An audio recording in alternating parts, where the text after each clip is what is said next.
ഉത്തരാഖണ്ഡിൽ ഹിമപാതത്തിൽ കുടുങ്ങിയ 17 പേരെ രക്ഷപ്പെടുത്തി. 4 പേരുടെ നില ഗുരുതരം. 41 പേരെ രക്ഷിക്കാൻ ശ്രമം തുടരുന്നു. അപകടത്തിൽപ്പെട്ടത് നിർമ്മാണ തൊഴിലാളികൾ.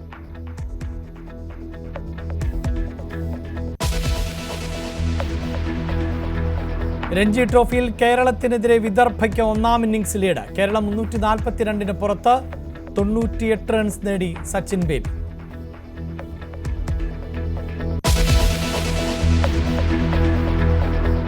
വെഞ്ഞാറമൂട്ടിൽ സങ്കട കാഴ്ച.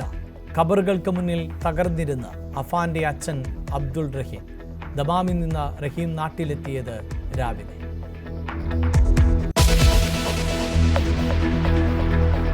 ആശയ്ക്കും ഗാലിനും കേരളത്തിൽ തുടരാം. ഇരുവരെയും കൊണ്ടുപോകാതെ ജാർഖണ്ഡ് പോലീസ് മടങ്ങുന്നു. കള്ളക്കേസിൽ കുടുക്കാൻ വന്ന പോലീസിന്റെ മടക്കം കോടതി ഇടപെടലോടെ.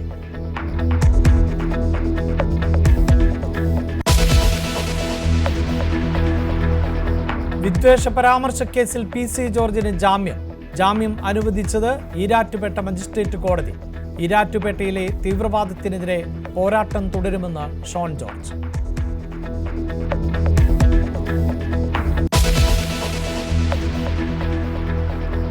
ആശാസമരത്തിന് ബദൽ സമരവുമായി CITU. സമരനേതാവ് മിനിയെ അധിക്ഷേപിച്ച CITU നേതാവ്.